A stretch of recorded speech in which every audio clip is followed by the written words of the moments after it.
Olá, hoje a gente vai explorar um pouco as ideias do livro Segredos do Lugar Secreto, do Bob Sword. É um material devocional, né? Focado em como ter uma relação mais, assim, pessoal, íntima com Deus. A nossa ideia aqui é tentar pegar os conceitos-chave do que ele chama de lugar secreto. E por que isso seria tão importante? Exato. E ele já começa descrevendo esse lugar, né, um espaço tipo de encontro diário, sabe? Intencional a sós com Deus. O autor argumenta que essa busca assim fervorosa e bem pessoal, ela é mais valiosa do que, sei lá, buscar satisfação fora, em distrações ou até depender só da fé dos outros, de líderes, por exemplo. Interessante. E ele conecta isso com o que Jesus ensinou sobre onde orar, né? Primeiro lugar, em secreto, porta fechada, lá em Mateus, antes mesmo de explicar o como orar. É o que ele chama de o segredo da porta fechada. Isso mesmo. E olha, ele liga essa prática direto com aquela parábola da casa na rocha, sabe, de Mateus 7. A obediência ao que Jesus ensina, que seria fortalecida nesse tempo de intimidade. Esse seria o alicerce para aguentar as tempestades da vida. Mas veja, a motivação não é o dever, a obrigação fria. É mais pela experiência boa, sabe, da presença de Deus ali naquele lugar. Faz sentido. E aí, partindo disso, ele começa a explorar outros segredos, né? Tem um que ele chama de arrependimento rápido. O que seria isso, assim, na prática? Como funciona? É, a ideia é não deixar nada atrapalhar essa comunhão. Tipo, perceber alguma coisa errada dentro de você, alguma barreira, a sugestão é confessar logo, se humilhar na hora, sem precisar que alguém venha te apontar o dedo, sabe? Lembra um pouco o Salmo 77. Assim, o arrependimento vira uma ferramenta para ir mais fundo na intimidade, não só para consertar um erro. Entendi. Manter essa conexão limpa. Isso me faz pensar na confiança total que ele defende, porque ele fala de não ter um plano B. Isso, sinceramente, soa bem radical, né? Para o nosso dia a dia, como ele explica isso? É, esse ponto chama atenção mesmo, com certeza.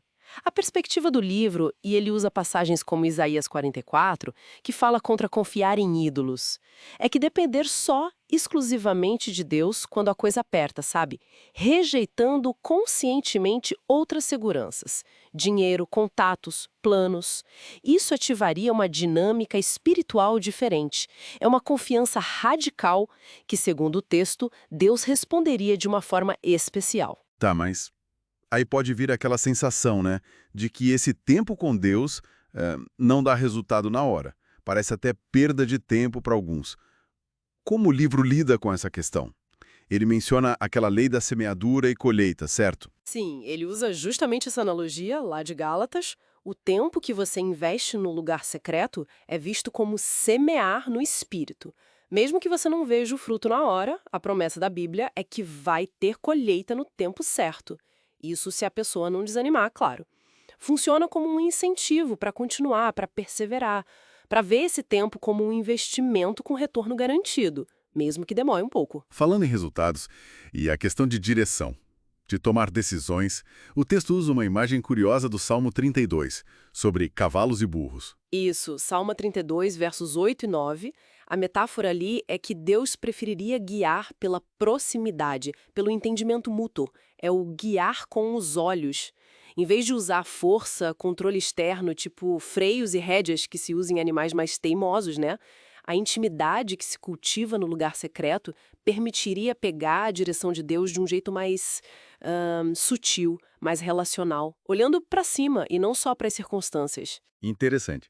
Percebe como esses segredos que a gente falou, o arrependimento rápido, não ter plano B, buscar essa orientação pelo olhar de Deus, todos eles apontam para uma dependência, né, contínua, íntima, rejeitando a nossa autossuficiência. Exatamente. É um fio que conecta tudo.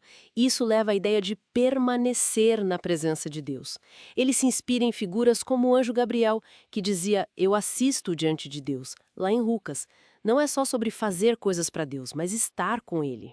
E qual seria o fruto desse permanecer? O que isso gera? Olha, o autor conecta isso com o descanso de verdade. Lembra quando Jesus chama os discípulos para descansar um pouco em Marcos 6?